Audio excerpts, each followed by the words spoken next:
നേരം വൈകുന്നേരത്തിലേക്ക് എല്ലാ പ്രേക്ഷകർക്കും സ്വാഗതം. നമ്മൾക്ക് ഇന്ന് വാർത്തകളുടെ ഒരുപാട് കുത്തൊഴുക്കുള്ള ഒരു ദിവസമാണ്. അപ്പോൾ പ്രധാനപ്പെട്ട വാർത്തകൾ നമുക്ക് ഫോക്കസിലൂടെ പരിശോധിക്കാം. ഒപ്പം തന്നെ പ്രധാനപ്പെട്ട സെഗ്മെന്റുകളിലേക്കും കടക്കാം. അപ്പോൾ എല്ലാ പ്രേക്ഷകർക്കും ഒരിക്കൽ കൂടി നേരം വൈകുന്നേരത്തിലേക്ക് സ്വാഗതം.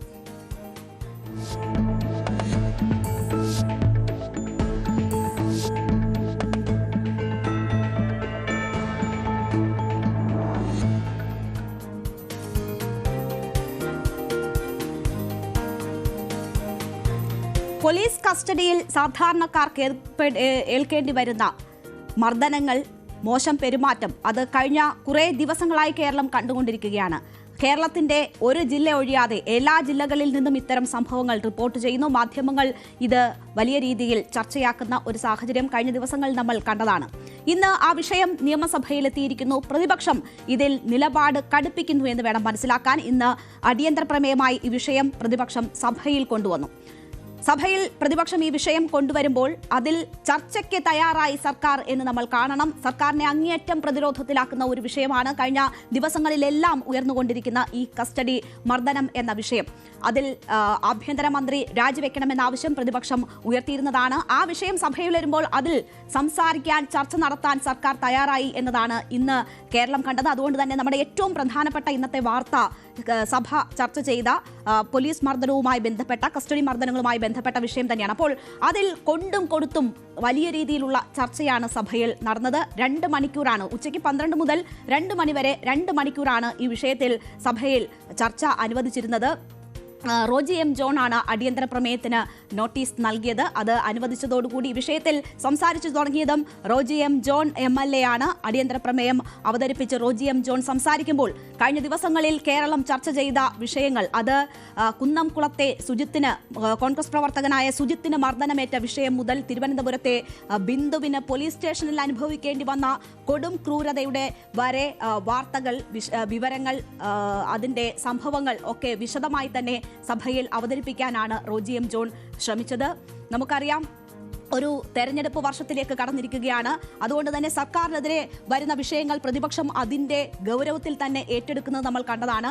അതേ ഗൗരവത്തോടു കൂടിയാണ് കസ്റ്റഡി മർദ്ദനം ഇന്ന് സഭയിൽ അവതരിപ്പിക്കപ്പെട്ടത്. അപ്പോൾ ഈ അടിയന്തര പ്രമേയം അവതരിപ്പിച്ചുകൊണ്ട് റോജി എം ജോൺ സംസാരിക്കുമ്പോൾ 1977 സഭയിലേക്ക് രക്തം പുരണ്ട വസ്ത്രവുമായി വന്ന അന്നത്തെ യുവ MLA ആയ പിണറായി വിജയൻ, അന്ന് ആഭ്യന്തര മന്ത്രിയായിരുന്ന മന്ത്രിക്കെതിരെയും മുഖ്യമന്ത്രിക്കെതിരെയും സംസാരിച്ച കാര്യങ്ങൾ ചൂണ്ടിക്കാട്ടിക്കൊണ്ടാണ് റോജി എം ജോൺ ആ വിഷയം ഇന്ന് സഭയിൽ അവതരിപ്പിക്കുന്നത്. അതിനുശേഷം സംസ്ഥാനത്തിന്റെ വിവിധ ഭാഗങ്ങളിൽ പ്രവർത്തകർ, ജനങ്ങൾ, സാധാരണക്കാർ ഇവരൊക്കെ നേരിടുന്ന ബുദ്ധിമുട്ടുകൾ റോജി എം ജോൺ അവതരിപ്പിക്കുന്നു.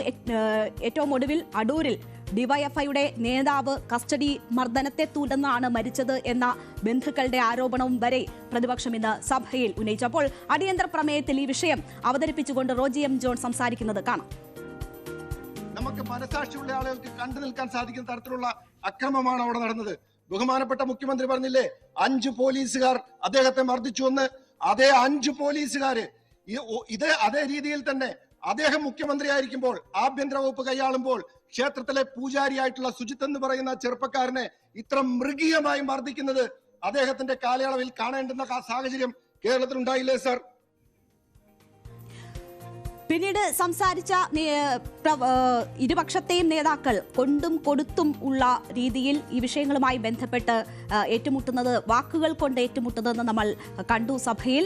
നമുക്കറിയാം, കഴിഞ്ഞ ദിവസങ്ങളിലൊക്കെ ഈ പോലീസ് മർദ്ദനവുമായി ബന്ധപ്പെട്ട് UDF കാലത്തുണ്ടായിട്ടുള്ള സംഭവങ്ങൾ, അടിയന്തരാവസ്ഥ കാലത്തുണ്ടായിട്ടുള്ള സംഭവങ്ങൾ, ഇതൊക്കെയും ചൂണ്ടിക്കാട്ടിയുള്ള പ്രതിരോധമാണ് സർക്കാർ തീർത്തുകൊണ്ടിരിക്കുന്നത്. അതേപോലെയുള്ള സമാനമായ നില തന്നെയാണ് ഇന്ന് സഭയ്ക്കകത്തും നേതാക്കൾ സ്വീകരിച്ചത്. അതിന് മുന്നോടിയായി തന്നെ ഈ കുന്നംകുളം സംഭവവുമായി ബന്ധപ്പെട്ട് നോക്കുമ്പോൾ തൃശ്ശൂരിലെ CPM ജില്ലാ സെക്രട്ടറി ഇതിനെതിരെ രംഗത്ത് വന്നത് നമ്മൾ കണ്ടതാണ്. ആ മർദ്ദനമേറ്റ സുജിത്തിനെ അവഹേളിക്കുന്ന തരത്തിലുള്ള ഒരു പെരുമാറ്റം അല്ലെങ്കിൽ വാക്കുകളാണ് അദ്ദേഹത്തിന്റെ ഭാഗത്തു നിന്നും ഉണ്ടായത്. പോലീസ് സ്റ്റേഷനിൽ ബിരിയാണി കിട്ടുമോ എന്നതുൾപ്പെടെയുള്ള ചോദ്യങ്ങൾ അദ്ദേഹം ചോദിക്കുന്നത് നമ്മൾ കണ്ടതാണ്. അപ്പോൾ സമാനമായ നിലയിൽ തന്നെയായിരിക്കും ഈ വിഷയം കൈകാര്യം ചെയ്യുക എന്നത് നമുക്കറിയാമായിരുന്നു. മാത്രവുമല്ല, രേഖാമൂലം സഭയിൽ ഇന്ന് നൽകിയ മറുപടിയിൽ മുഖ്യമന്ത്രി ഈ കാര്യങ്ങൾ സൂചിപ്പിക്കുന്ന വിധത്തിൽ സുജിത്തിനെതിരെയുള്ള കേസുകളുടെ എണ്ണം ഉൾപ്പെടെ ചൂണ്ടിക്കാട്ടിക്കൊണ്ട് രേഖാമൂലം നൽകിയ മറുപടിയും ഉണ്ടായിരുന്നു. അപ്പോൾ ഇതിനെ ഏത് രീതിയിൽ പ്രതിരോധിക്കുമെന്നത് ഉറപ്പു തന്നെയായിരുന്നു. പിന്നീട് റോജി എം ജോണിന് ശേഷം വി ഡി സതീശൻ സംസാരിക്കുമ്പോൾ ഇത് സ്റ്റാലിന്റെ വിഷയമല്ല എന്ന് ചൂണ്ടിക്കാണിച്ചുകൊണ്ട് ഞങ്ങൾ ചോദ്യം ചോദിക്കുക തന്നെ ചെയ്യും എന്ന് ആവർത്തിച്ചുകൊണ്ടാണ് അദ്ദേഹം സംസാരിച്ചത്. ജനാധിപത്യ കേരളമാണ് ഇത് എന്ന് മുഖ്യമന്ത്രി ഓർക്കണം എന്ന് വി ഡി സതീശൻ പറയുന്നു. മുഖ്യമന്ത്രി സ്റ്റാലിൻ ചമയാൻ ശ്രമിച്ചാൽ ചോദ്യം ചെയ്യുമെന്ന് പറഞ്ഞ പ്രതിപക്ഷ നേതാവ് മുഖ്യമന്ത്രി ആഭ്യന്തര വകുപ്പിന്റെ ചുമതല ഒഴിയണമെന്നാവശ്യപ്പെട്ടു. ഡിവൈഎഫ്ഐ മേഖലാ സെക്രട്ടറിയെ തല്ലിക്കൊന്ന പോലീസിനെ ഭരണപക്ഷം ന്യായീകരിക്കുകയാണ് എന്ന് ചൂണ്ടിക്കാട്ടി. അങ്ങനെ സംസ്ഥാനത്തുയർന്ന വിഷയങ്ങൾ, പ്രധാനപ്പെട്ട വിഷയങ്ങളൊക്കെ തന്നെ സഭയുടെ ശ്രദ്ധയിലേക്ക് പ്രതിപക്ഷ നേതാവ് കൊണ്ടുവരുന്നു. TP കേസ് പ്രതികളെ എങ്ങനെയാണ് പിണറായിയുടെ പോലീസ് സംരക്ഷിക്കുന്നത് എന്നത് ചൂണ്ടിക്കാട്ടുന്നു. അങ്ങനെ സർക്കാരിനെ പ്രതിരോധത്തിലാക്കുന്ന നിരവധി കാര്യങ്ങൾ സഭയിൽ പ്രതിപക്ഷ നേതാവ് അവതരിപ്പിച്ചുകൊണ്ടാണ് ഈ അടിയന്തര പ്രമേയത്തിൽ വി ഡി സതീശൻ സംസാരിച്ചത്.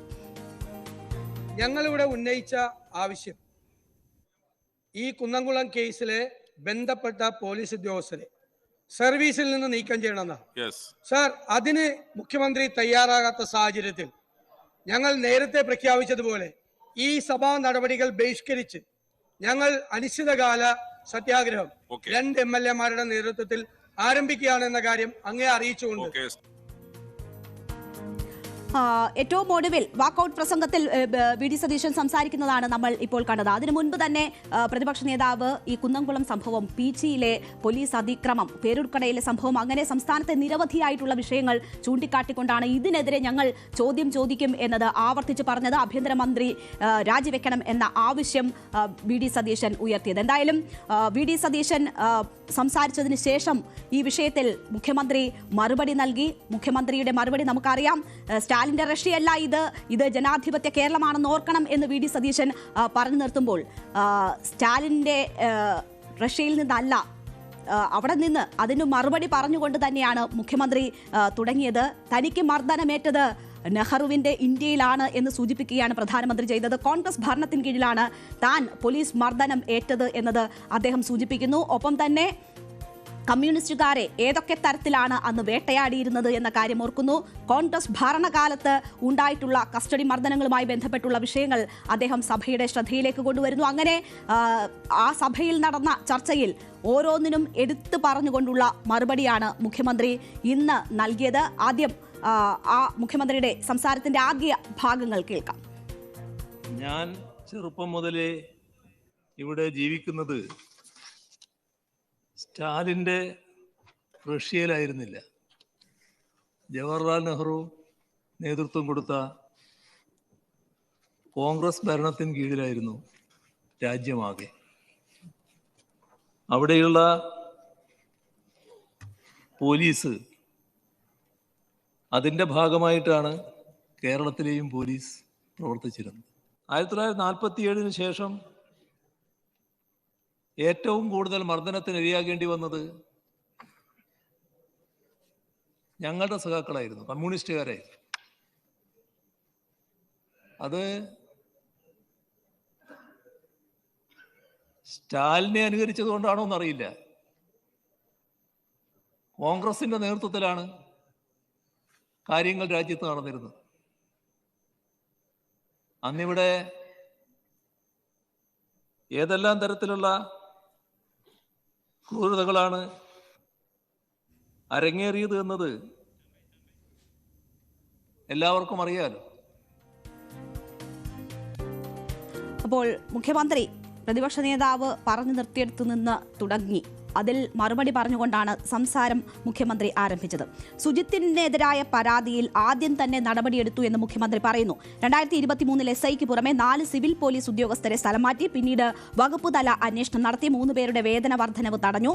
IG-യുടെ നിർദ്ദേശപ്രകാരം സസ്പെൻഡ് ചെയ്തു. ഇത്രയും നടപടികൾ ഈ വിഷയവുമായി ബന്ധപ്പെട്ട് എടുത്തിട്ടുണ്ട് എന്ന കാര്യം മുഖ്യമന്ത്രി സൂചിപ്പിക്കുകയാണ്.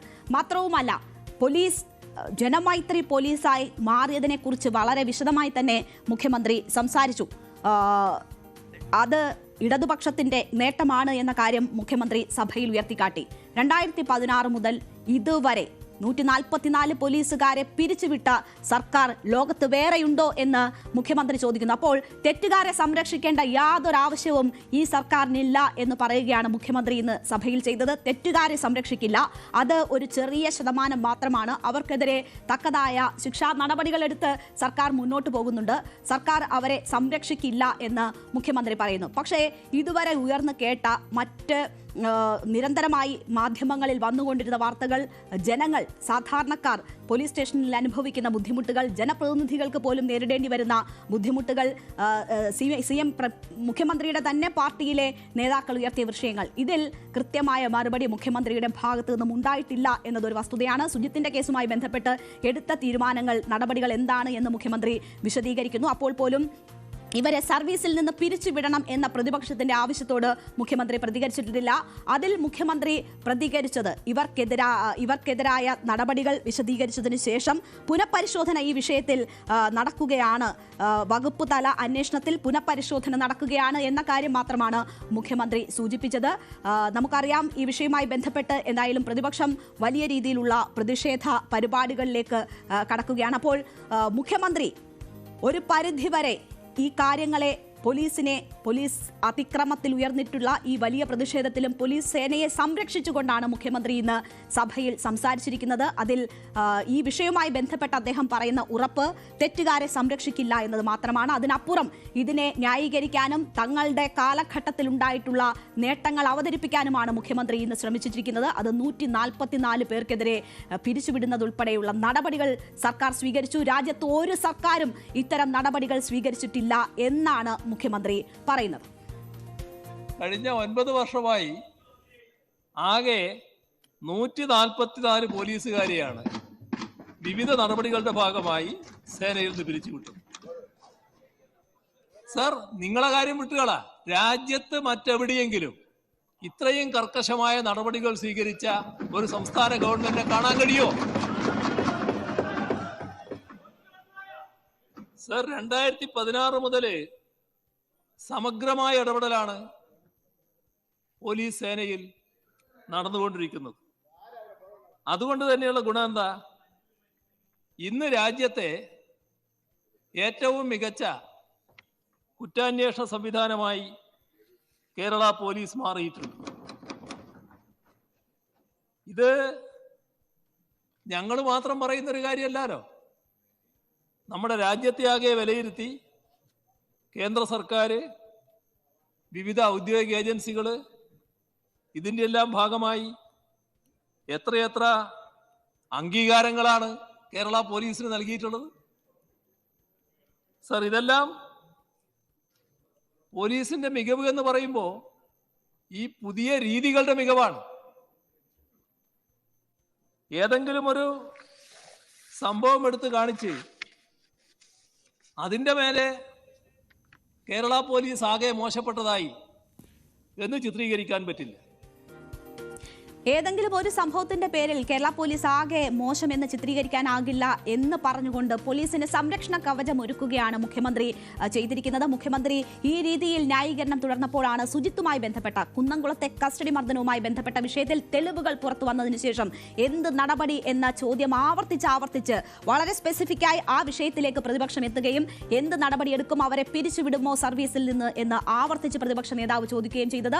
അതിൽ മറുപടിയില്ലാത്ത ഘട്ടത്തിലാണ് ഇനി പ്രതിപക്ഷം എന്താണ് ചെയ്യാൻ പോകുന്നത് എന്നത് സഭയിൽ പ്രതിപക്ഷ നേതാവ് പറഞ്ഞത്. അവർ സഭ ബഹിഷ്കരിക്കുകയും ഒപ്പം തന്നെ ഇതിൽ അനിശ്ചിതകാല സമരം പ്രഖ്യാപിക്കുകയും ചെയ്തു. 2 MLA-മാരാണ് ഈ സമരവുമായി ബന്ധപ്പെട്ട അനിശ്ചിതകാല സമരത്തിൽ ഏർപ്പെടുന്നത്. അങ്ങനെ വാക്കൌട്ട് നടത്തിക്കൊണ്ട് പ്രതിപക്ഷ നേതാവ് സഭയിൽ പറഞ്ഞത് കൂടി കേൾക്കാം. ഞങ്ങളിവിടെ ഉന്നയിച്ച ആവശ്യം ഈ കുന്നംകുളം കേസിലെ ബന്ധപ്പെട്ട പോലീസ് ഉദ്യോഗസ്ഥരെ സർവീസിൽ നിന്ന് നീക്കം ചെയ്യണമെന്നാണ്. സാർ, അതിന് മുഖ്യമന്ത്രി തയ്യാറാകാത്ത സാഹചര്യത്തിൽ ഞങ്ങൾ നേരത്തെ പ്രഖ്യാപിച്ചതുപോലെ ഈ സഭാ നടപടികൾ ബഹിഷ്കരിച്ച് ഞങ്ങൾ അനിശ്ചിതകാല സത്യാഗ്രഹം 2 MLA-മാരുടെ നേതൃത്വത്തിൽ ആരംഭിക്കുകയാണെന്ന കാര്യം അങ്ങേ അറിയിച്ചുകൊണ്ട് MLA-മാരായ സനീഷ് കുമാറും AK അഷ്റഫുമാണ് അനിശ്ചിതകാല സമരത്തിലേക്ക് പോകുന്നത്. അപ്പോൾ പ്രതിപക്ഷം അജണ്ട സെറ്റ് ചെയ്ത് കഴിഞ്ഞു. അടുത്ത തെരഞ്ഞെടുപ്പിലേക്ക് പോകുന്ന അല്ലെങ്കിൽ നിർണായകമായ 2 തദ്ദേശ തെരഞ്ഞെടുപ്പും നിയമസഭാ തെരഞ്ഞെടുപ്പിലേക്കും പോകുന്ന ഘട്ടത്തിൽ കസ്റ്റഡി മർദ്ദനങ്ങൾ ഒരു പ്രധാനപ്പെട്ട വിഷയമായി തന്നെ പ്രതിപക്ഷം ഏറ്റെടുക്കുന്നു എന്ന് വേണം നമ്മൾ ഇന്നത്തെ സഭാ നടപടികളിൽ നിന്നും വ്യക്തമാക്കാൻ. അനിശ്ചിതകാല സമരത്തിലേക്ക് പോലും നീങ്ങുന്ന ഘട്ടത്തിൽ അപ്പോൾ അതൊരു പ്രധാന തെരഞ്ഞെടുപ്പ് വിഷയമായി തന്നെ പ്രതിപക്ഷം കാണുന്നു എന്ന് വേണം മനസ്സിലാക്കാൻ. നമുക്കറിയാം, ജനങ്ങളെ നേരിട്ട് ബാധിക്കുന്ന വിഷയമാണ്. ജനങ്ങൾക്ക് സംരക്ഷണം ലഭിക്കേണ്ടുന്ന ഇടമാണ്. ജനങ്ങളുടെ ആശ്രയ കേന്ദ്രമാണ് നമ്മളുടെ അഭിമാനമായ പോലീസ് സേന. അവിടെ ചില പുഴുക്കുത്തുകൾ ഉണ്ടെങ്കിൽ നടപടികൾ വേണമെന്നത് അത്യാവശ്യമാണ്. കാരണം അല്ലെങ്കിൽ ജനവികാരം എതിരാകുമെന്നത് ഉറപ്പാണ്. ഇവിടെ പോലീസിന് ഒരു സംരക്ഷണ കവചം ഒരുക്കിയിരിക്കുകയാണ് മുഖ്യമന്ത്രി ചെയ്തിരിക്കുന്നത്. അവർക്ക് കിട്ടിയിട്ടുള്ള അംഗീകാരങ്ങൾ ചൂണ്ടിക്കാണിച്ചുകൊണ്ടാണ് മുഖ്യമന്ത്രി അത്തരമൊരു സംരക്ഷണ കവചം ഒരുക്കിയിരിക്കുന്നത്. അതിനപ്പുറം എന്തൊക്കെ ആത്മാർത്ഥമായ നടപടികൾ തിരുത്തലിനായി സ്വീകരിക്കുന്നു എന്നതാണ് നമുക്ക് കണ്ടറിയേണ്ടത്. എന്തായാലും പ്രതിപക്ഷം ഇതൊരു വലിയ വിഷയമായി ഏറ്റെടുക്കുമ്പോൾ തന്നെ ഇതിൽ പുനഃപരിശോധന നടക്കുന്നു എന്ന് മുഖ്യമന്ത്രി സൂചിപ്പിച്ചിട്ടുണ്ട്. അതുകൊണ്ട് തന്നെ എന്തൊക്കെ നടപടികൾ സർക്കാർ ഇനി ഈ വിഷയത്തിൽ സ്വീകരിക്കുന്നു എന്നത് വളരെ പ്രധാനപ്പെട്ടതാണ്. എന്തായാലും ഈ വിഷയം ചർച്ച ചെയ്യാൻ തീരുമാനിച്ചു എന്നതാണ് സർക്കാരിന്റെ പ്ലസ് പോയിന്റ് ആയിട്ടുള്ളത്. പക്ഷേ ഇനിയുള്ള നടപടികളാണ് ഇനി എങ്ങനെ ഈ വിഷയത്തിൽ സർക്കാരിന് ഒരു എഡ്ജ് കിട്ടും എന്നത് തീരുമാനിക്കുക.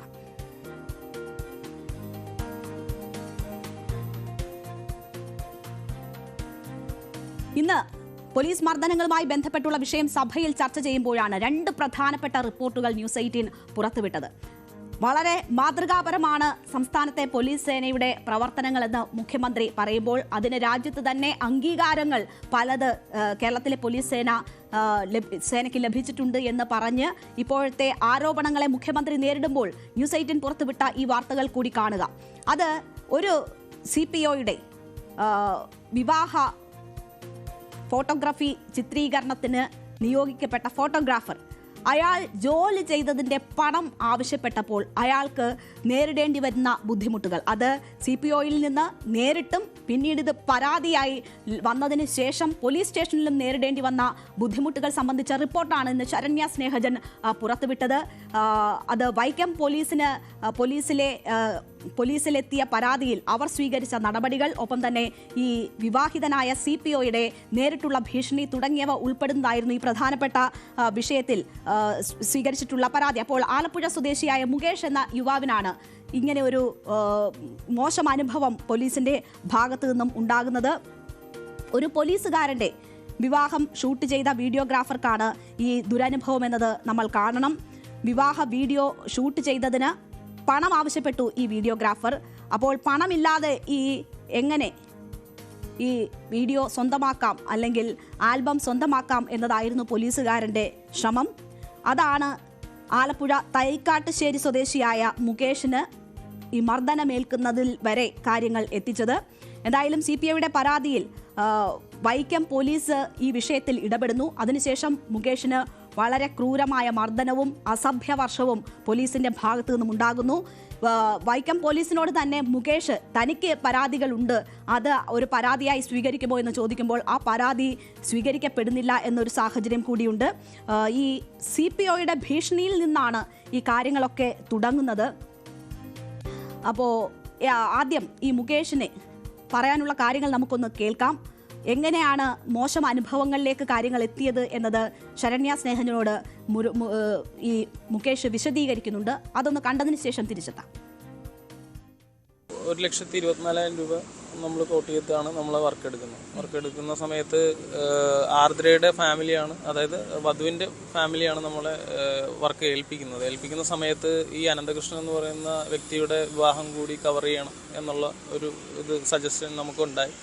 നമ്മളത് കറക്റ്റായിട്ട് ചെയ്യുന്നു. ചില നിസ്സാര കാരണങ്ങൾ കൊണ്ട് അവർ പേയ്മെൻറ്റ് തരില്ല എന്ന് പറയണ്ടായി. അത് വെൽക്കം ബോർഡില്ലായിരുന്നു, അങ്ങനെയുള്ള ചെറിയ തിങ്സ് ആയിരുന്നു. അത് അവർ ബന്ധപ്പെട്ടപ്പോൾ ഞങ്ങൾക്ക് സാധനം വേണ്ട, ബ്രൈഡ് ഓവർ ലാഫിംഗ് ആണ്, അതുകൊണ്ട് ഞങ്ങൾക്ക് ഫോട്ടോ താല്പര്യമില്ല, ഞങ്ങൾക്ക് ആൽബം വേണ്ട, ബാലൻസ് പേയ്മെൻറ്റ് തരാൻ ഉദ്ദേശമില്ല. വീഡിയോ തരാൻ ഞാൻ പറഞ്ഞു, എനിക്ക് കുറച്ച് പേയ്മെൻറ്റ് അവിടെ നിന്ന് കിട്ടാനുണ്ട്. അപ്പോൾ അതിൻ്റെ കാര്യമൊന്നും അനന്തകൃഷ്ണൻ സംസാരിച്ചിട്ട് എനിക്ക് അതിൻ്റെ ഒരു നടപടി ഒന്ന് സ്വീകരിച്ചു എന്ന് പറഞ്ഞിട്ട് അതെനിക്കറിയേണ്ട കാര്യമില്ല, ഞാൻ കുറച്ച് പൈസ തരാനുള്ളൂ, ഞാനത് തരും, എനിക്ക് വീഡിയോ തന്നെ. ഭീഷണിപ്പെടുത്തില്ല. പിന്നെ ഞാൻ പോലീസിലാണ്, പോലീസിൽ ജോയിൻ ചെയ്യാൻ പോവുകയാണ്. ജോയിൻ ചെയ്ത് കഴിഞ്ഞാൽ സർവീസിൽ കയറി കഴിഞ്ഞാൽ ഞാൻ അതിൻ്റെ വഴിക്ക് നീങ്ങും. അതിനുശേഷം സർവീസിൽ കയറിയതിന് ശേഷം ആള് പിന്നെ ഒന്നുകൂടി വിളിച്ചിട്ട് ഭീഷണിപ്പെടുത്തുന്നത് നിന്നെ വരുത്താൻ എനിക്കറിയാം. ഞാൻ പറഞ്ഞു വരുത്താം, എന്താ അപ്പോൾ പോലീസ് സ്റ്റേഷനിൽ കംപ്ലൈൻറ്റ് ചെയ്യുമെന്ന് പറഞ്ഞു. ഞാൻ പറഞ്ഞു ഓക്കെ കംപ്ലൈൻറ്റ്. അപ്പോൾ എൻ്റെ ഭാഗത്ത് ന്യായം ഉള്ളത് കൊണ്ട് എനിക്ക് പേടിയില്ലായിരുന്നു. ഞാനപ്പോൾ അങ്ങനെ ഒറ്റയ്ക്കാണ് ഞാൻ സ്റ്റേഷനിലേക്ക് പോകുന്നത്. നമ്മുടെ ഭാഗത്തൊരു ന്യായമുള്ളത് കൊണ്ട് നമ്മൾ സ്റ്റേഷനിൽ ചെന്ന് കഴിഞ്ഞ് ഇതിനെക്കുറിച്ച് വിശദീകരണങ്ങളൊന്നും എൻ്റെ അടുത്ത് ചോദിക്കുന്നില്ല. എൻ്റെ ഭാഗത്തുനിന്ന് കേൾക്കാൻ തയ്യാറാകുന്നില്ല. നീ അകത്തേക്ക് പോവാ, അകത്ത് വന്ന് ചെക്ക് ചെയ്ത് CCTV ചെക്ക് ചെയ്തിട്ട് അതില്ലാന്നുണ്ടെങ്കിൽ നിന്നെ ഇടിക്കുന്നു. ചെക്ക് ചെയ്യാൻ വിളിച്ച എന്നെ പുറത്ത് നിർത്തിയിട്ട് അവരെല്ലാവരും കൂടി ചെക്ക് ചെയ്തിട്ട് പിന്നെ എന്നെ അകത്തേക്ക് വിളിച്ചിട്ട് ഇടിക്കുക. മർദ്ദനം നേരിട്ടേണ്ടി വന്നത്, അസഭ്യവർഷം സഹിക്കേണ്ടി വന്നതിന്റെ കാര്യങ്ങളാണ് മുകേഷ് ഇങ്ങനെ ശരണ്യയോട് വിശദീകരിക്കുന്നത്. അപ്പോൾ അനന്തകൃഷ്ണൻ എന്ന് പറയുന്ന പോലീസ് ഉദ്യോഗസ്ഥൻ വിവാഹിതനാകുന്നു. അയാളുടെ ഭാര്യ വീട്ടുകാരാണ് ആദ്യം മുകേഷിനെ ബന്ധപ്പെടുന്നത്. അവർക്ക് വേണ്ടി വീഡിയോ ചിത്രീകരിക്കണമെന്ന് പറയുന്നു. അതിനുശേഷം അനന്തകൃഷ്ണന് വേണ്ടിയും അപ്പോൾ പെൺവീട്ടുകാർക്കും ഈ വരന്റെ ആളുകൾക്കും വേണ്ടിയും വിവാഹത്തിന് വീഡിയോ ചിത്രീകരിക്കുന്നതിന്റെ ചുമതല മുകേഷ് ഏറ്റെടുക്കുന്നു. അതിനുശേഷം പെൺവീട്ടുകാർ ഞങ്ങൾക്ക് ഈ വീഡിയോ വേണ്ട, ആവശ്യമില്ല, പെൺകുട്ടി അതിനകത്ത് ഓവർ ലാഫിംഗ് ആണ്, അതുകൊണ്ട് അത് ആവശ്യമില്ല എന്ന് പറയുന്നു. പക്ഷേ വീഡിയോ ചിത്രീകരിച്ചതാണ്. നമുക്കറിയാം സ്വാഭാവികമായും പണം കൊടുക്കേണ്ടുന്ന ബാധ്യത അവരെ സംബന്ധിച്ചുണ്ട്. പക്ഷേ അവർ അതിന് തയ്യാറാകുന്നില്ല. അതിനുശേഷം അനന്തകൃഷ്ണൻ 32,000 രൂപയായി എന്ന് പറയുന്നിടത്ത് വെറും 4,000 രൂപ കൊടുത്തുകൊണ്ട് ഈ വീഡിയോ സ്വന്തമാക്കാൻ ശ്രമിക്കുകയാണ്. അവിടെ നിന്നാണ് പ്രശ്നങ്ങളുടെ തുടക്കം. അപ്പോൾ ആവർത്തിച്ച് ആവശ്യപ്പെട്ടിട്ടും മുകേഷ് അതിന് വഴങ്ങുന്നില്ല. താൻ ജോലി ചെയ്തതാണ്, തനിക്ക് പണം വേണം, ബാക്കി പൈസ കൂടി കിട്ടിയാലേ ഇത് കൈമാറാൻ കഴിയുള്ളൂ എന്ന് പറയുന്നു. അപ്പോഴാണ് ഭീഷണി തുടങ്ങുന്നത്. താൻ പോലീസ് ട്രെയിനിങ്ങിലാണ്, അതിനുശേഷം താൻ ജോലിയിൽ പ്രവേശിക്കും, ഞാൻ ജോലിയിൽ പ്രവേശിച്ചാൽ ഈ രീതിയിലായിരിക്കില്ല ഈ വിഷയത്തിൽ ഇടപെടുന്നത് എന്ന ഭീഷണിയാണ് പിന്നീട് അനന്തകൃഷ്ണന്റെ ഭാഗത്തു നിന്നും ഉണ്ടാകുന്നത്. അനന്തകൃഷ്ണനെതിരായ ശബ്ദ സന്ദേശം മുകേഷ് ന്യൂസ് 18 നൽകിയിരുന്നു. നമ്മളത് പുറത്തുവിട്ടിരുന്നു. അവിടെ തുടങ്ങുകയാണ് ഭീഷണി. ആ വീഡിയോ സന്ദേശം കൂടി കേൾക്കാം, ഓഡിയോ സന്ദേശം കൂടി കേൾക്കാം. പക്ഷെ ഞാൻ അടുത്ത മാസം പാസിംഗ് ഔട്ട് കഴിഞ്ഞിറങ്ങും. ഞാൻ ഇപ്പൊ ഒന്നും പറയാതെ മിണ്ടാതെ ഇരിക്കുന്നതിന്റെ മെയിൻ കാരണം ഈ ഒരു പരിപാടി കഴിഞ്ഞു കഴിഞ്ഞാൽ പിന്നെ നമ്മള് സർവീസിലേക്ക് കയറുക. പിന്നെ നീ വെച്ച് വൈകുവാണെങ്കിൽ ഞാൻ അതിൻ്റെതായിട്ടുള്ള വഴി ഞാൻ നോക്കും. ഇപ്പൊ തന്നെ 1 വർഷം നിനക്ക് തന്നെ അറിയാം, ഞാൻ നിന്നോട് മാന്യമായിട്ടേ പെരുമാറിയിട്ടുള്ളൂ, മാന്യമായിട്ടേ ചെയ്തിട്ടുള്ളൂ. നീ ഇതുവരെ 1 വർഷം കഴിഞ്ഞ്, കല്യാണം കഴിഞ്ഞിട്ട് 1 വർഷം കഴിഞ്ഞിട്ടും ഇത് തരാനുള്ള ഒരു മനസ്സ് നീ കാണിച്ചിട്ടില്ല. ഈ എഡിറ്റിംഗ് ഇതൊന്നും എന്നെ സമ്മതിക്കുന്ന കാര്യമല്ല. ഒന്നാമത്തെ കാര്യം, നീ ഇനി ഇത് വൈകി കഴിഞ്ഞാൽ അടുത്ത മാസം കഴിഞ്ഞാൽ കളി മാറും. ഉള്ള കാര്യം ഞാൻ പറഞ്ഞേക്കാം. ഇപ്പൊ ഞാൻ മര്യാദ പറഞ്ഞു. ഞാൻ അടങ്ങിയിരിക്കുന്നതിന്റെ മെയിൻ കാരണം ഞാൻ ഇവിടെ പാലക്കാടാണ്, ഇവിടെ സാറന്മാരുടെ കീഴിൽ പ്രാക്ടീസ് ചെയ്തുകൊണ്ടിരിക്കുകയാണ്. എനിക്ക് അടുത്ത മാസം കഴിഞ്ഞാൽ എനിക്കൊന്നും നോക്കാനില്ല. നീ ഓർത്തോ. അപ്പോൾ ഈ ഭീഷണിയാണ്. എങ്ങനെയാണ് പോലീസിലെ ട്രെയിനിങ് കഴിഞ്ഞിറങ്ങുന്നവർ ആ ട്രെയിനിങ് നേടുന്നത് എന്ന് നമ്മൾ കണ്ടതാണ്. താൻ ഇപ്പോൾ പുറത്തിറങ്ങി സർവീസിൽ പ്രവേശിച്ചു കഴിഞ്ഞാൽ ഈ രീതിയിലായിരിക്കില്ല പെരുമാറുന്നത് എന്ന ഭീഷണി അവിടെ വെച്ച് തന്നെ തുടങ്ങുകയാണ്. അതിനുശേഷം ഈ വിഷയത്തിൽ പിന്നീടും മുകേഷ് വഴങ്ങാതെ വന്നതിന് ശേഷം വൈക്കം പോലീസിൽ അനന്തകൃഷ്ണൻ പരാതി നൽകുകയാണ്. അപ്പോൾ ഈ അനന്തകൃഷ്ണന്റെ പരാതിയിൽ പിന്നീട് നടപടികൾ ASI ജോർജിന്റെ നേതൃത്വത്തിലാണ് വൈക്കം പോലീസിൽ നടക്കുന്നത്. അവർ മുകേഷിനെ വിളിച്ചു വരുത്തുന്നു. അപ്പോൾ മുകേഷിനെ അവർ ബന്ധപ്പെടുമ്പോൾ താൻ ജോലി ചെയ്ത പണം ആണല്ലോ കിട്ടേണ്ടത്. അപ്പോൾ പോലീസ് അതിൽ ഇടപെടുന്നതിൽ മറ്റൊരു പ്രശ്നവും തോന്നിയില്ല. മുകേഷ് ധൈര്യത്തോടു കൂടെ തന്നെ നേരത്തെ നമ്മളോട് സൂചിപ്പിച്ചതുപോലെ ഒറ്റയ്ക്ക് പോലീസ് സ്റ്റേഷനിലെത്തുന്നു. അവിടെയാണ് പിന്നീട് ബാക്കിയുള്ള മോശം അനുഭവങ്ങൾ മുകേഷിന് നേരിടേണ്ടി വരുന്നത്. വലിയ രീതിയിലുള്ള ഭീഷണി ഉണ്ടാകുന്നു, ഇത് കൊടുക്കണമെന്നുള്ള നിർബന്ധമുണ്ടാകുന്നു. അതിനുശേഷം എന്നാൽ ഈ പണം വാങ്ങിത്തരുന്നതിനോ മറ്റോ ഉള്ള യാതൊരു നടപടികളും ഉണ്ടാകുന്നില്ല. അശ്ലീല ചുവയോടുകൂടിയുള്ള സംസാരം അവരുടെ ഭാഗത്തു നിന്നുണ്ടാകുമ്പോൾ മുകേഷ് അതിനെ ചോദ്യം ചെയ്യുന്നു. അപ്പോൾ അത് ഭീഷണിയായി മാറുന്നു, മർദ്ദനമായി മാറുന്നു. അതിനുശേഷം ഇപ്പോൾ നമ്മൾ സ്ക്രീനിൽ കാണുന്നത് മുകേഷിന് ശാരീരികമായ മർദ്ദനമേറ്റതിന് ശേഷം ആശുപത്രിയിൽ പോയതിൻ്റെയൊക്കെ റിപ്പോർട്ടുകളാണ്. അതൊക്കെ മുകേഷ് ശേഖരിച്ചു വെച്ചിട്ടുണ്ട്. അത് വലിയ രീതിയിലുള്ള ശാരീരിക പ്രശ്നങ്ങളിലേക്ക് പോലീസ് മർദ്ദനം വഴിവെച്ചു എന്നതിൻ്റെ തെളിവാണ്.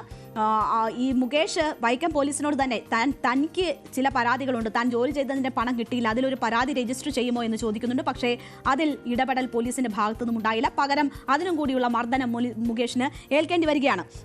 അതിനുശേഷമാണ് ഈ ഡിജിറ്റൽ തെളിവുകൾ ഒക്കെ ഉൾപ്പെടുത്തിക്കൊണ്ട് ഫോണിലൂടെ വന്ന ഭീഷണി ഉൾപ്പെടുത്തിക്കൊണ്ട് ഡിവൈഎസ്പിക്ക് പരാതി നൽകുന്നത് മുകേഷ്. പക്ഷേ പരാതി നൽകിയിട്ടും ഇതിൽ യാതൊരു ഇടപെടലും ഉണ്ടായിട്ടില്ല എന്നതാണ് മുകേഷ് പറയുന്നത്.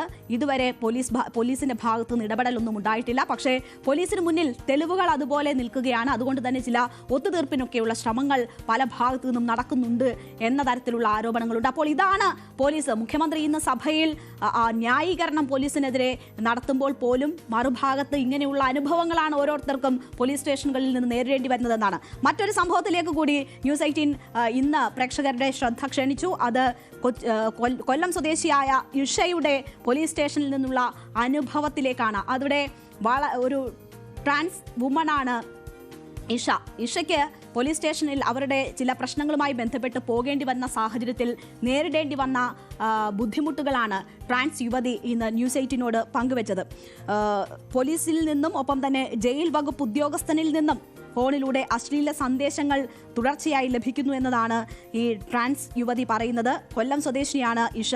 മുഖ്യമന്ത്രിക്കും DGPക്കും ഇത് ചൂണ്ടിക്കാട്ടി ഇഷ പരാതി നൽകിയിട്ടുണ്ട്. തൻ്റെ ഫോണിലേക്ക് സ്വകാര്യ ഭാഗങ്ങളുടെ ഫോട്ടോ ഉൾപ്പെടെ അയച്ച് രാത്രി വളരെ വൈകിയതിനു ശേഷം സംസാരിക്കാനും ഒക്കെ ഉള്ള നിർബന്ധം ഇവരുടെ ഭാഗത്തു നിന്നും ഉണ്ടാകുന്നു എന്നതാണ് ഇഷ ചൂണ്ടിക്കാട്ടുന്നത്. നിയമസംരക്ഷണം തേടിയവരിൽ നിന്നും പിന്നീടും ദുരനുഭവങ്ങൾ നേരിടേണ്ടി വരുന്നതായാണ് ഇഷയുടെ പരാതി. പോലീസ് സ്റ്റേഷനുകളിൽ ഈ പരാതിയുമായി എത്തുമ്പോൾ ഈ ഇഷയുടെ നമ്പർ കൈക്കലാക്കും. അതിനുശേഷം പിന്നീട് രാത്രി അശ്ലീല സന്ദേശങ്ങൾ അയക്കുന്നു. ഇത് പോലീസുകാരുടെ പല ഇടങ്ങളിൽ നിന്നും ഇഷയ്ക്ക് നേരിട്ട അനുഭവമാണ് എന്ന് ഇഷ പറയുന്നു. കൊട്ടാരക്കര കോടതിയിൽ രഹസ്യമൊഴി നൽകാൻ ഇഷ ശ്രമിച്ചു. അതിന് പിന്നീട് മജിസ്ട്രേറ്റിന് എതിരെയും സമാന ആരോപണം ഇവർ ഉന്നയിക്കുന്നുണ്ട്. മജിസ്ട്രേറ്റിൽ നിന്നും മോശം അനുഭവം ഉണ്ടായി എന്ന് കൂടി ഇഷ പറയുകയാണ്. നോക്കൂ, നീതിക്കായി മുട്ടേണ്ടുന്ന ഇടങ്ങളാണ്. അവിടങ്ങളിൽ നിന്നെല്ലാം ഈ മോശം അനുഭവം ഉണ്ടാകുന്നതിൻ്റെ ഒരു തുറന്നു പറച്ചിലാണ് ഇഷയുടെ ഭാഗത്തു നിന്നും ഉണ്ടാകുന്നത്.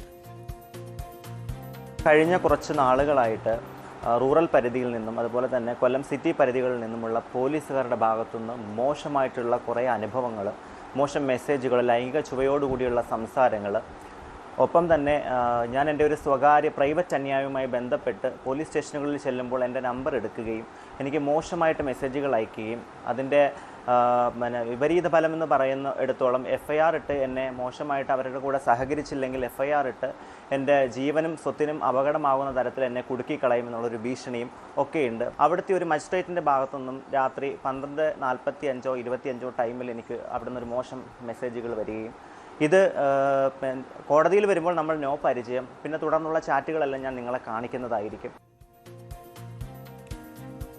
ഇതാണ് അനുഭവം. അപ്പോൾ പോലീസിന് സംരക്ഷണം ഒരുക്കുന്ന മുഖ്യമന്ത്രിക്ക് മുന്നിലേക്ക് പരാതി പ്രളയം വീണ്ടും ഉണ്ടാവുകയാണ്. ഇന്ന് ന്യൂസ് 18 വന്നതാണ് ഈ രണ്ട് സംഭവങ്ങൾ. ഇതിന്റെ കൂടുതൽ ഡിജിറ്റൽ തെളിവുകൾ ഉൾപ്പെടെയാണ് ഇവർ ഈ പരാതി പറയുന്നത്. കൂടുതൽ തുറന്നു പറച്ചിലുകൾ ഉണ്ടാകുമെന്ന് തന്നെയാണ് പ്രതീക്ഷിക്കുന്നത്. അപ്പോൾ ഇതുണ്ടാകാൻ പാടില്ല എന്ന് തന്നെയാണ് നമുക്ക് ചൂണ്ടിക്കാട്ടാനുള്ളത്. ഓരോ സാധാരണക്കാരൻ്റെയും ആശ്രയ കേന്ദ്രമാണ്. അവരുടെ പ്രശ്നങ്ങളും മറ്റും പരിഹരിക്കേണ്ടുന്ന ഇടങ്ങളാണ് പോലീസ് സ്റ്റേഷനുകൾ. അവിടെ എത്തുന്നവർക്ക് ഇതാണ് അനുഭവമെങ്കിൽ അത് തിരുത്തപ്പെടേണ്ടത് തന്നെയാണ്.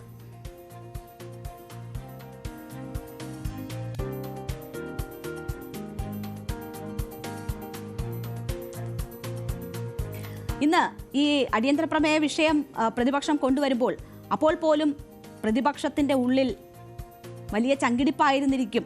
കാരണം രാഹുൽ മാങ്കൂട്ടത്തിൽ ഇന്ന് സഭയിൽ എത്തുമോ ഇല്ലയോ എന്നത് സംബന്ധിച്ച് ഇന്നലെ കോൺഗ്രസിനെ പോലും വെല്ലുവിളിച്ചുകൊണ്ടാണ് രാഹുൽ മാങ്കൂട്ടത്തിൽ സഭയിലെത്തിയത്. അപ്പോൾ ഇന്നെന്തായാലും സഭയിൽ രാഹുൽ മാങ്കൂട്ടത്തിൽ എത്തിയിട്ടില്ല. പക്ഷേ ഇന്നലെ എത്തിയതിൻ്റെ ചില റിഫ്ലക്ഷനുകൾ, പ്രതിഫലനങ്ങൾ ഇന്നും സഭയിൽ ഉണ്ടായിട്ടുണ്ട് എന്ന് വേണം മനസ്സിലാക്കാൻ. എന്തായാലും കോൺഗ്രസിനെ സംബന്ധിച്ച്, പ്രതിപക്ഷത്തെ സംബന്ധിച്ച് രാഹുൽ മാങ്കൂട്ടത്തിൽ സഭയിൽ എത്താതിരുന്നത് ആശ്വാസകരമായി ഇന്ന് എന്ന് പറയാം. പക്ഷേ രാഹുൽ ഇന്ന് സഭയിൽ പ്രതിഫലിച്ചത് മറ്റൊരു തരത്തിലാണ്. അത് വീണ ജോർജിന്റെ നടത്തിയ ഒരു പരാമർശത്തിലൂടെയാണ്.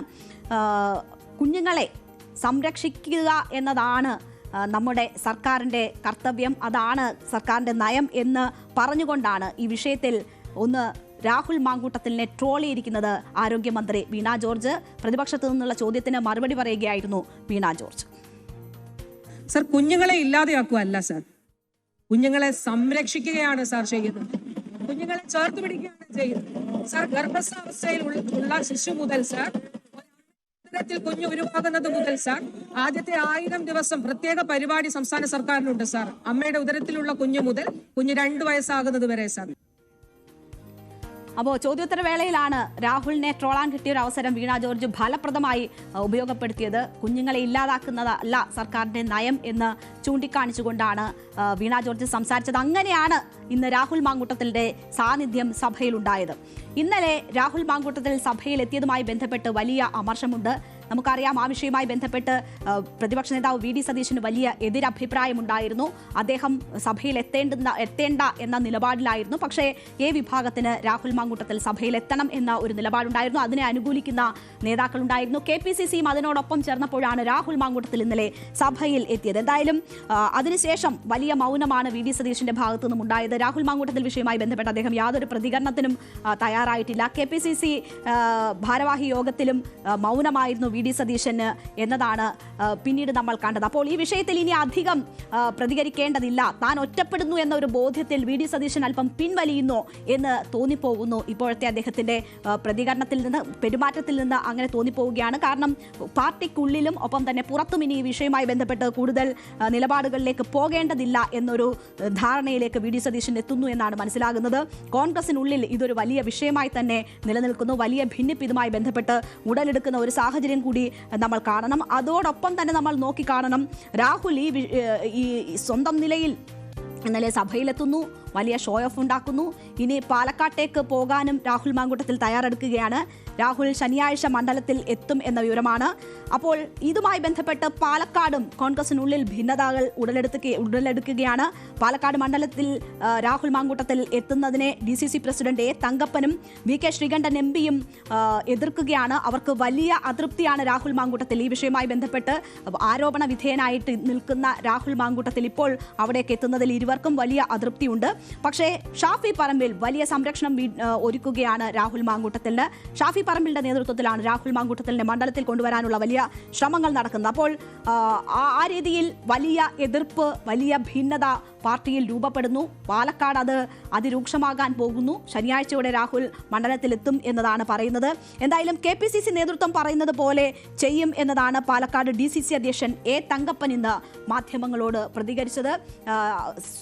ഇപ്പോൾ കോൺഗ്രസിന്റെ ഭാഗമല്ല രാഹുൽ മാങ്കൂട്ടത്തിൽ, അതുകൊണ്ട് തന്നെ പ്രത്യേകമായി എന്തെങ്കിലും ചെയ്യേണ്ടതില്ല ഈ കാര്യത്തിൽ കോൺഗ്രസ് പാർട്ടി എന്നതാണ് പറയുന്നത്. മണ്ഡലത്തിലേക്ക് MLA വരുന്നതിൽ കോൺഗ്രസ് പാർട്ടിക്ക് യാതൊരു കാര്യങ്ങളും ചെയ്യാനില്ല എന്ന് സൂചിപ്പിക്കുന്നു. എന്താണോ ഇനി KPCC നേതൃത്വം പറയുന്നത് അതുപോലെ ചെയ്യുമെന്നും ശ്രീ A തങ്കപ്പൻ ഇന്ന് പ്രതികരിച്ചു.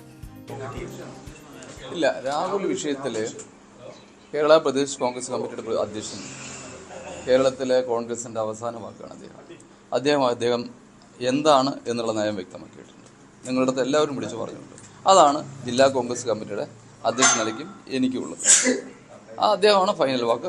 അതനുസരിക്കുക എന്നുള്ളതാണ് ജില്ലാ കോൺഗ്രസ് കമ്മിറ്റിയുടെ പ്രസിഡന്റ് നിലയ്ക്ക് എന്റെ രാഹുൽ ഇങ്ങോട്ട് വരുമെന്നുള്ള തരത്തിലുള്ള വിവരങ്ങളാണ്. അപ്പൊ ഏതെങ്കിലും തരത്തിൽ അങ്ങനെ ഒരു വിവരം DCCക്ക് ലഭിച്ചിട്ടുണ്ട്? അദ്ദേഹത്തിന് എന്നെ പറയേണ്ട കാര്യമില്ലല്ലോ. അദ്ദേഹം ഇപ്പോൾ പാർട്ടിയുടെ അകത്തല്ലല്ലോ. അപ്പൊ അദ്ദേഹം എന്നെ അറിയിക്കേണ്ട കാര്യമൊന്നും അതിനകത്തില്ല. എന്നെ സംബന്ധിച്ചിടത്തോളം സംരക്ഷണം ഒരുക്കോ അത് കേരള പ്രദേശ് കോൺഗ്രസ് കമ്മിറ്റിയുടെ പ്രസിഡന്റാണ് തീരുമാനം. ഞാൻ പറഞ്ഞല്ലോ, ഇതിന്റെ അവസാന വാക്ക് എന്ത് എന്ന് തീരുമാനിക്കുന്നത് KPCC അധ്യക്ഷനാണ്.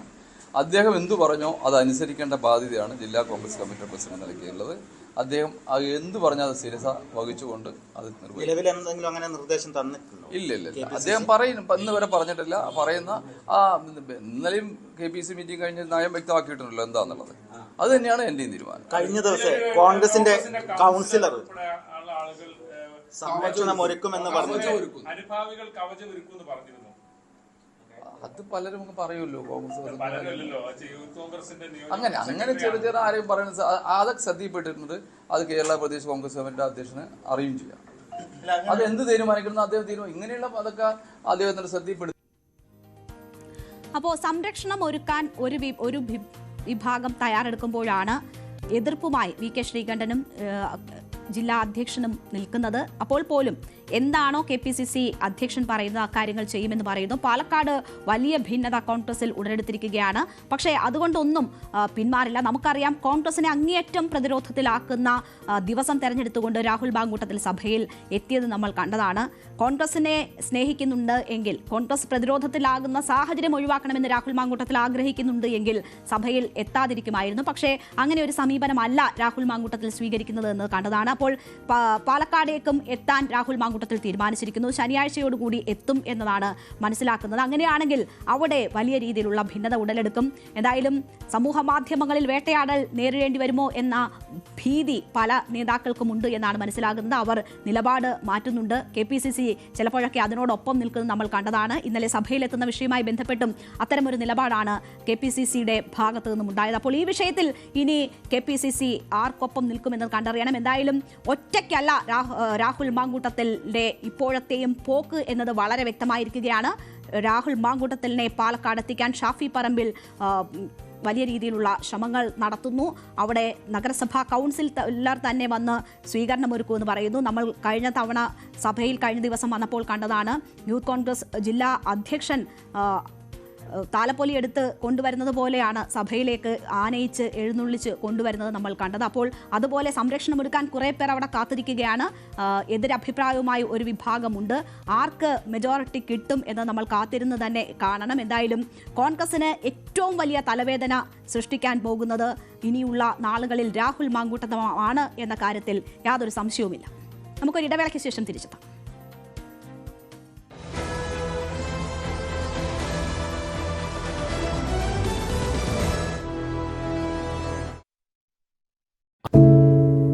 ഒരു മാധ്യമ പ്രവർത്തക എന്ന നിലയ്ക്ക് ഇപ്പോൾ ഏറ്റവും കൂടുതൽ കൈകാര്യം ചെയ്യേണ്ടി വരുന്നത് ലഹരിയുമായി ബന്ധപ്പെട്ട വാർത്തകളാണ്.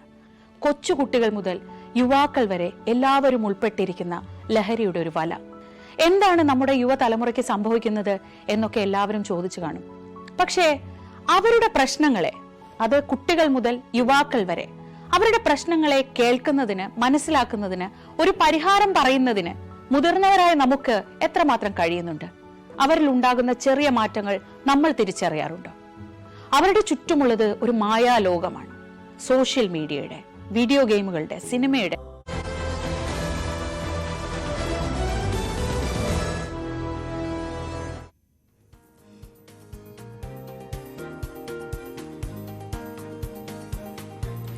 ഖത്തറിനെതിരെ ദോഹയിൽ ആക്രമണം നടത്തി ഇസ്രയേലിന് കനത്ത മറുപടി നൽകിയിരിക്കുകയാണ്. ദോഹയിൽ കൂടിയ അറബ് ഇസ്ലാമിക് ഉച്ചകോടി ശക്തമായ താക്കീതാണ് ഈ വിഷയവുമായി ബന്ധപ്പെട്ട് ഇസ്രയേലിന് നൽകിയിരിക്കുന്നത്. അത് ഇന്നൊരു സംയുക്ത പ്രസ്താവനയോടുകൂടിയാണ് ഇന്ന് ആ ഉച്ചകോടി പിരിഞ്ഞിരിക്കുന്നത്. അത് നാറ്റോ മാതൃകയിൽ ഒരു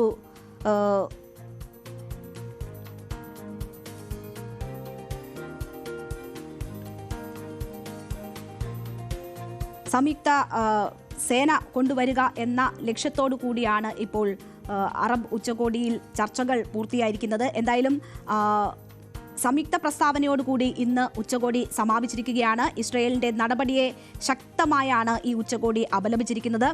ഖത്തറിന്റെ പരമാധികാരത്തിന് പൂർണ്ണ പിന്തുണയാണ് ഈ ഉച്ചകോടിയിൽ ഉണ്ടായിരിക്കുന്നത്.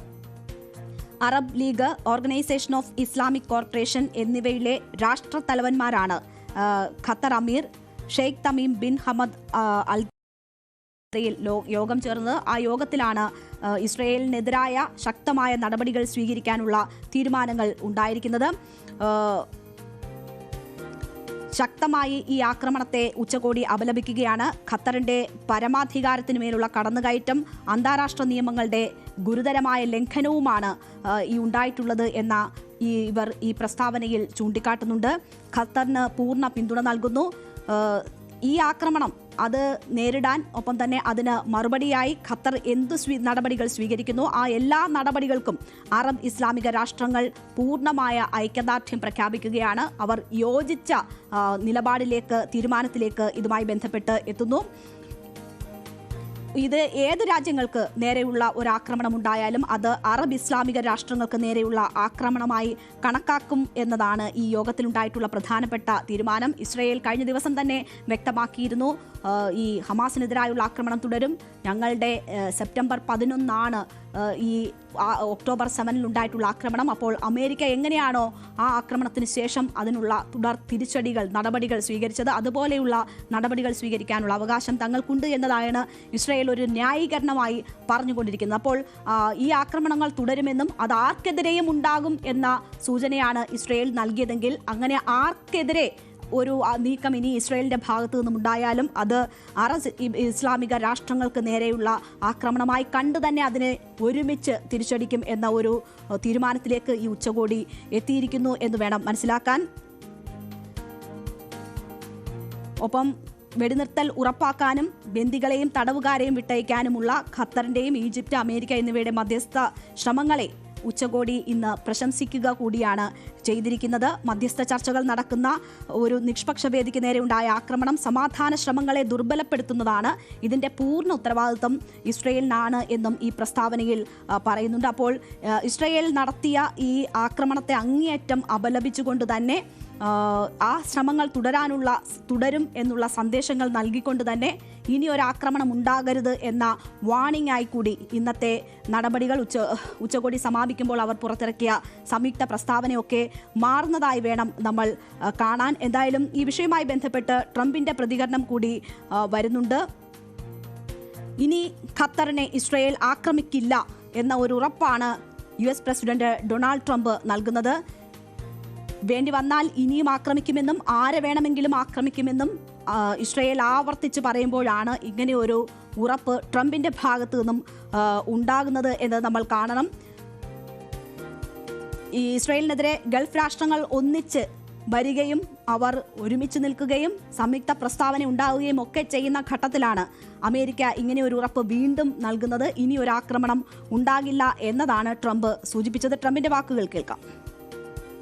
And actually, they've been a very good ally. And a lot of people don't know that. But he won't be hitting Qatar. Hamas said they're going to use the 20 hostages as human shields. They're going to bring them up from the dark tunnels, and they're going to put them in the line of fire so that if Israel goes forward, they're going to die. അപ്പോൾ ആക്രമണം നേരത്തെ അറിഞ്ഞിരുന്നു എന്ന വാദം Trump തള്ളിക്കളയുന്നുണ്ട്. ഇനിയും ഏത് രാഷ്ട്രങ്ങളെ വേണമെങ്കിലും ആക്രമിക്കുമെന്നും തങ്ങൾ ഹമാസിനെ ഇല്ലായ്മ ചെയ്യാൻ വേണ്ടിയുള്ളത് പ്രഖ്യാപിത ലക്ഷ്യമായി തന്നെ ഇസ്രയേൽ കാണുന്നുണ്ട്. ആക്രമണം തുടരും എന്ന സൂചനകൾ ഇതിനോടകം നൽകിയിട്ടുണ്ട്. ആക്രമണത്തിന്റെ പൂർണ്ണ ഉത്തരവാദിത്വം ഇസ്രയേൽ ഏറ്റെടുക്കുന്നുണ്ട്. ആ ഘട്ടത്തിൽ നിന്നുകൊണ്ടാണ് ഒരു പാഴ്വാഗ്ദാനം എന്ന് തന്നെ നമുക്ക് പറയാം. ട്രംപിന്റെ വാക്കുകൾ അത്രമാത്രം ആത്മാർത്ഥമാണ് എന്ന് ചോദിച്ചാൽ നേരത്തെ തന്നെ ഇത് നേരത്തെ അറിഞ്ഞിരുന്നില്ല എന്ന് ട്രംപ് പറയുകയാണ്. പക്ഷേ അറിയിച്ചിരുന്നു എന്ന് ഇസ്രയേൽ പറയുന്നുണ്ട്. എന്തായാലും ഖത്തറിൽ ആ അറിയിപ്പ് എത്തുമ്പോഴേക്ക് ആക്രമണം നടന്നു കഴിഞ്ഞിരുന്ന സാഹചര്യമാണ് എന്നത് വളരെ വ്യക്തമാണ്. അപ്പോൾ ഇതിൽ ഇരട്ടത്താപ്പ് ട്രംപിന്റെ ഭാഗത്തു നിന്നുമുണ്ട് എന്നത് നേരത്തെ തന്നെ വ്യക്തമായിരിക്കുകയാണ്. ആ ട്രംപാണ് ആ ആക്രമണം ആവർത്തിക്കുമെന്ന് ഇസ്രയേൽ പറയുമ്പോൾ തന്നെ ഇനി അത്തരമൊരു ആക്രമണം ഉണ്ടാകില്ല എന്നൊരു ഉറപ്പ് നൽകുന്നത്. എന്തായാലും ഹമാസ് നേതാക്കളെ വധിക്കാൻ വേണ്ടി വന്നാൽ വിദേശത്തും ഇനിയും ആക്രമണം നടത്തും എന്നതാണ് ഇസ്രയേലിന്റെ നയം. ആ ഇസ്രയേൽ ഇപ്പോൾ ഗസയിലേക്ക് വീണ്ടും ആക്രമണം നടത്തുന്നു എന്ന വിവരങ്ങളാണ് വരുന്നത്. ഇപ്പോൾ തന്നെ മരണസംഖ്യ ഏതാണ്ട് 65,000 അടുക്കുകയാണ്. 64,871 പേർ ഇതിനോടകം അവിടെ കൊല്ലപ്പെട്ടിട്ടുണ്ട്. ആ ഗസയെ ലക്ഷ്യമാക്കി ഇപ്പോഴും ഇസ്രയേൽ ആക്രമണങ്ങൾ ശക്തിപ്പെടുത്തിയിരിക്കുന്നു. യാതൊരു ചർച്ചകളും ഭീഷണികളും അല്ലെങ്കിൽ അന്താരാഷ്ട്ര നിയമങ്ങളുടെ ലംഘനം എന്ന കുറ്റപ്പെടുത്തലുകളും ഒന്നും ഇസ്രയേലിനെ പിൻവലിപ്പിക്കുന്നില്ല. അവർ ആക്രമണം തുടരുകയാണ്. ഇനിയും ആക്രമണം നടത്തുമെന്ന ഭീഷണി ഇസ്രയേലിന്റെ ഭാഗത്തു നിന്നുമുണ്ട്. എന്തായാലും അവർക്കൊക്കെ ഉള്ള ഒരു ശക്തമായ താക്കീതാണ് അറബ് ഇസ്ലാമിക് ഉച്ചകോടിയിൽ ഉണ്ടായിരിക്കുന്നത്. അത് ഇനി ഉണ്ടാകുന്ന പ്രകോപനം അതിനെ ഈ രീതിയിലായിരിക്കില്ല നേരിടുക എന്ന ശക്തമായ സന്ദേശമാണ് ഇസ്രയേലിന് നൽകുന്നത്.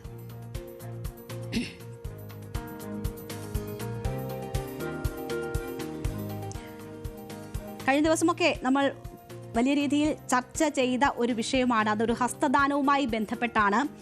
ഏഷ്യ കപ്പ് ഹസ്തദാന വിവാദത്തിൽ പാക് ക്രിക്കറ്റ് ബോർഡിന്റെ ആവശ്യം തള്ളിയിരിക്കുകയാണ് അന്താരാഷ്ട്ര cricket council. Match referee Andy പെട്രോക്കാഫിനെ മാറ്റില്ല എന്ന് അന്താരാഷ്ട്ര ക്രിക്കറ്റ് കൗൺസിൽ വ്യക്തമാക്കിയിരിക്കുന്നു. വിവാദത്തിൽ റഫറിക്ക് പങ്കില്ല എന്നതാണ് ഈ അന്താരാഷ്ട്ര ക്രിക്കറ്റ് കൗൺസിലിന്റെ വിലയിരുത്തൽ. നമുക്കറിയാം വലിയ വിവാദമായി പലതരത്തിൽ ഇത് ചർച്ച ചെയ്യപ്പെടുന്ന ഒരു സാഹചര്യമുണ്ട്. റഫറിക്കെതിരെ നടപടി വേണം എന്നതാണ് ക്രിക്കറ്റ് ബോർഡിന്റെ ആവശ്യം. എന്നാൽ ആ ആവശ്യം ഇപ്പോൾ അന്താരാഷ്ട്ര ക്രിക്കറ്റ് കൗൺസിൽ തള്ളിയിരിക്കുകയാണ്. മാച്ച് റഫറിക്ക് ഈ കാര്യങ്ങളിൽ പങ്കില്ല എന്ന് ചൂണ്ടിക്കാട്ടിക്കൊണ്ടാണ് പൈക്രോഫ്റ്റിനെ മാറ്റില്ല എന്ന വിവരം ഇപ്പോൾ അവർ വ്യക്തമാക്കിയിരിക്കുന്നത്. ഏഷ്യാ കപ്പിലെ ശേഷിക്കുന്ന മത്സരങ്ങൾ ഈ മാച്ച് റഫറിയെ ഒഴിവാക്കിയില്ലെങ്കിൽ ബഹിഷ്കരിക്കുമെന്നായിരുന്നു PCB അധ്യക്ഷൻ മുഹ്സിൻ നഖ്വിയുടെ ഭീഷണി. ഞായറാഴ്ച നടന്ന ഈ മത്സരത്തിന് മുന്നോടിയായി ടോസിന് ശേഷം ഇന്ത്യ പാക് ടീമുകളുടെ നായകന്മാർ ഹസ്തദാനം ചെയ്യാതെ മൈതാനം വിടുകയായിരുന്നു.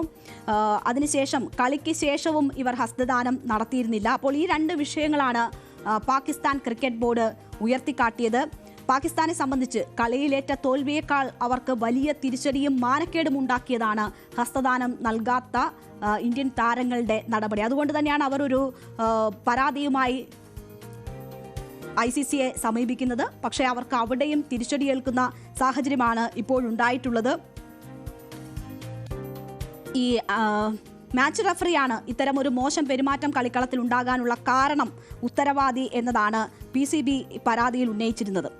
ഈ റഫറിയെ മാറ്റിയില്ലെങ്കിൽ ടൂർണമെന്റ് ബഹിഷ്കരിക്കുമെന്ന ഒരു ഭീഷണിയും പാകിസ്ഥാന്റെ ഭാഗത്തു നിന്നും ഉണ്ടായി. പക്ഷേ ഇപ്പോൾ അവർക്ക് അനുകൂലമായല്ല അതിലൊരു തീരുമാനമുണ്ടായിരിക്കുന്നത്. അതുകൊണ്ട് തന്നെ പാകിസ്ഥാൻ ഇനി എന്ത് നിലപാട് സ്വീകരിക്കുന്നു എന്നത് നമ്മൾ കാത്തിരുന്ന് കാണേണ്ടുന്ന വിഷയമാണ്. ഇതിൽ പലതരത്തിൽ നേരത്തെ തന്നെ ഇന്ത്യൻ ടീം ക്യാപ്റ്റൻ ചൂണ്ടിക്കാട്ടിയതാണ് പഹൽഗാം ഭീകരവാദത്തിന്റെ ഇരകൾക്കാണ് തങ്ങൾ ഈ ജയം സമർപ്പിക്കുന്നത് എന്നത് ചൂണ്ടിക്കാണിച്ചതാണ്. അവർക്ക് വേണ്ടി സമർപ്പിക്കുന്നു എന്ന് പറയുന്ന ആ മത്സര വിജയം അങ്ങനെ അവർക്ക് സമർപ്പിക്കപ്പെടുമ്പോൾ അവിടെ ഒരു ഹസ്തദാനത്തിന് യാതൊരു സാധ്യതയും ഇല്ല എന്ന് സൂചിപ്പിച്ചതാണ്. അത് നേരത്തെ തന്നെ തീരുമാനിക്കപ്പെട്ടതാണ് എന്നും പറഞ്ഞിരുന്നതാണ്. പക്ഷേ നമ്മൾ കളിക്കാൻ തീരുമാനമെടുത്തിരുന്നതാണ്. ആ കായിക ഇനങ്ങൾ നമ്മൾ സ്പോർട്സിനെ ഇത്തരം വിഷയങ്ങളുമായി കൂട്ടിയിണക്കാറില്ല. പക്ഷേ പലപ്പോഴും ഇന്ത്യയെ സംബന്ധിച്ച് മത്സരങ്ങളിൽ നിന്ന് വിട്ടുനിൽക്കുന്ന സാഹചര്യവുമൊക്കെ ഇതുപോലെയുള്ള സംഭവങ്ങൾ ഉണ്ടാകുമ്പോൾ നേരത്തെ സ്വീകരിച്ചിട്ടുണ്ട്. ഇപ്പോഴും അത്തരം സമീപനങ്ങൾ നമ്മൾ സ്വീകരിച്ചിട്ടുണ്ട്. പക്ഷേ കളിക്കാൻ തീരുമാനിച്ചതിന് ശേഷം അതൊരു സ്പോർട്സ്മാൻ സ്പിരിറ്റിൽ കാണാതെ കളിക്കളത്തിലേക്ക് കൂടി ആ രാഷ്ട്രീയം കലരുന്നതാണ് നമ്മൾ കണ്ടത്. അതിനെ അനുകൂലിച്ചും പ്രതികൂലിച്ചും ഒക്കെയുള്ള നിലപാടുകൾ ഉയരുന്നുണ്ട്. എന്തായാലും പാകിസ്ഥാന് വലിയ ക്ഷീണം ഇതുമായി ബന്ധപ്പെട്ട് ഉണ്ടായിരിക്കുന്നു എന്നത് വേണം മനസ്സിലാക്കാൻ. പ്രകോപനങ്ങൾ ഒഴിവാക്കുക എന്നതാണ് നമ്മൾ സ്വീകരിച്ചു വന്നിരുന്ന നടപടി. അതിന് വിരുദ്ധമാണ് കളിക്കളത്തിൽ ഇപ്പോഴുണ്ടായിട്ടുള്ള സമീപനം എന്ന് പറയാതെ വയ്യ. പക്ഷേ അവിടെ ക്യാപ്റ്റൻ ഉൾപ്പെടെ ചൂണ്ടിക്കാണിച്ചതുപോലെ ഇന്ത്യയുടെ വലിയ മുറിവാണ് പഹൽഗാം. അത് വലിയ വേദന ഉണ്ടാക്കിയ സംഭവമാണ്. അതിൽ കളിക്കാർ അതിൽ നിന്ന് മുക്തരായിട്ടില്ല എന്ന് വേണം മനസ്സിലാക്കാൻ. അപ്പോൾ ഈ കളിയിലേക്ക് പോകുന്ന സാഹചര്യമൊക്കെ കളിക്കാരെ നിർബന്ധിതരായതാണോ, അത്തരം മത്സരങ്ങളിൽ പങ്കെടുക്കാൻ നിർബന്ധിതരായതാണോ എന്ന ഉൾപ്പെടെയുള്ള ചോദ്യങ്ങൾ ഉയരുന്നുണ്ട്. എന്തായാലും കളിക്കളത്തിലേക്ക് എത്താതെ അത് ഒഴിവാക്കേണ്ടുന്ന സാഹചര്യമായിരുന്നു വരേണ്ടിയിരുന്നത്. പക്ഷേ അത് ഉണ്ടായില്ല. എന്തായാലും ഇന്ത്യയുടെ ആ വിയോജിപ്പ് അത് ലോകം കാണുന്നതിന് ഇത് കാരണമായി. ഒപ്പം തന്നെ പാകിസ്ഥാന് അത് വലിയ രീതിയിൽ നാണക്കേടുണ്ടാക്കുകയും ചെയ്തു. എന്തായാലും ഇപ്പോൾ ICC ഈ നിലപാട് വ്യക്തമാക്കിയിരിക്കുന്ന സാഹചര്യത്തിൽ പാകിസ്ഥാനിനി എന്ത് നിലപാട് ഇതുമായി ബന്ധപ്പെട്ട് സ്വീകരിക്കുന്നു എന്നത് വളരെ പ്രധാനപ്പെട്ടതാണ്. അത് നമുക്ക് കാത്തിരുന്ന് തന്നെ കാണാം. നമുക്കിനി മറ്റ് സെഗ്മെന്റുകളിലേക്ക് വാർത്തകൾ വേഗത്തിലേക്കൊക്കെ കടക്കാം. അതിനു മുൻപ് ഒരു ഇടവേള കൂടി. നമ്മൾ സായാഹ്ന യാത്രയിലേക്ക് പോകുന്നു.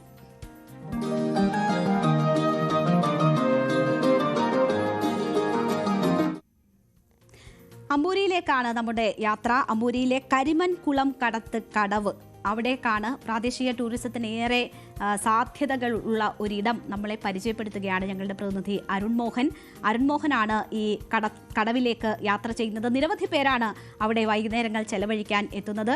അത് ദൂരദേശങ്ങളിൽ നിന്ന് പോലും ആളുകൾ എത്തുന്ന ഇടമായി മാറിക്കഴിഞ്ഞിരിക്കുന്നു. അതിനെ പൂർണ്ണ തോതിലേക്ക് കൊണ്ടുവന്നാൽ വലിയ ടൂറിസം സാധ്യതകളാണ് അവിടെ ഉള്ളത് എന്ന് അരുൺ പറയുന്നു. നമുക്ക് ആ റിപ്പോർട്ട് കണ്ടതിന് ശേഷം എത്താം. പ്രകൃതി മനോഹരമായ ദൃശ്യങ്ങൾ പകർത്തിവെക്കാൻ കഴിയുന്ന ഏറ്റവും മനോഹരമായ ഒരു സ്ഥലമാണ് അമ്പൂരിലെ മായങ്കടത്ത്. ഞായറാഴ്ച എന്നല്ലാതെ എല്ലാ അവധി ദിവസങ്ങളിലും വിനോദസഞ്ചാരികൾ ഒഴുകിയെത്തുകയാണ് ഈ കടവിലേക്ക്. നമുക്കറിയാം, മനസ്സിലാക്കാം അമ്പൂരിലെ വിശേഷങ്ങൾ.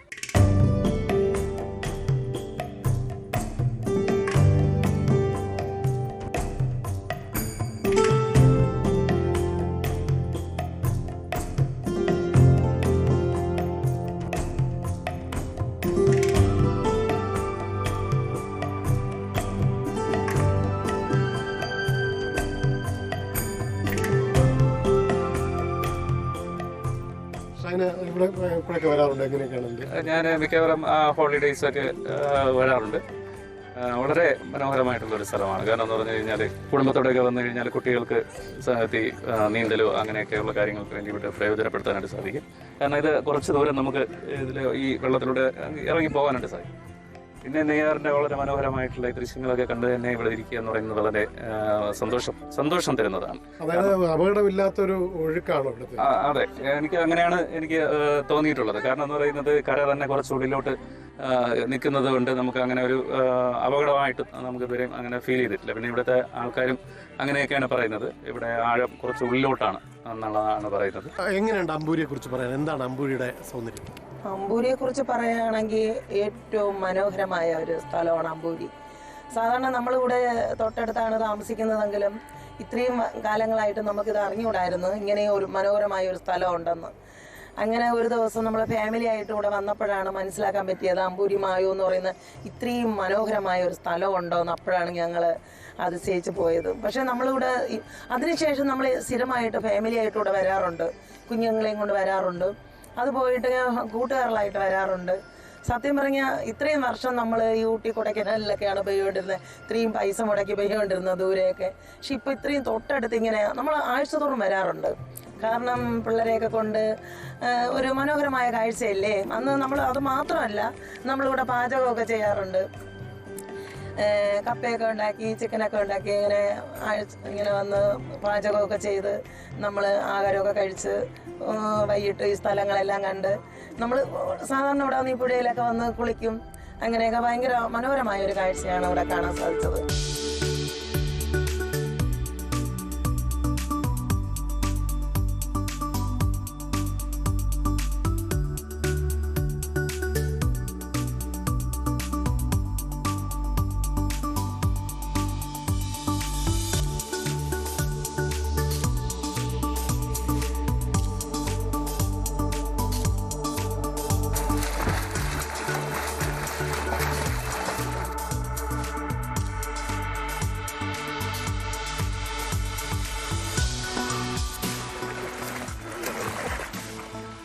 ഇവിടെ സ്ഥിരം വരാറുണ്ടോ?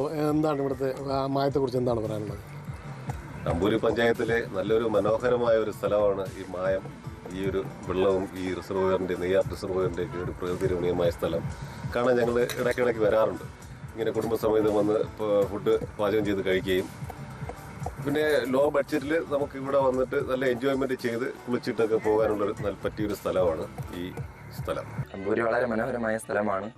ഇവിടെ തന്നെ നോക്കിയാലും വളരെ ഭംഗിയുള്ള സ്ഥലമാണ്. ഇവിടെ കുളിക്കാനായാലും നല്ല രസമാണ്. വെള്ളം സർവീസ് ഉണ്ട്.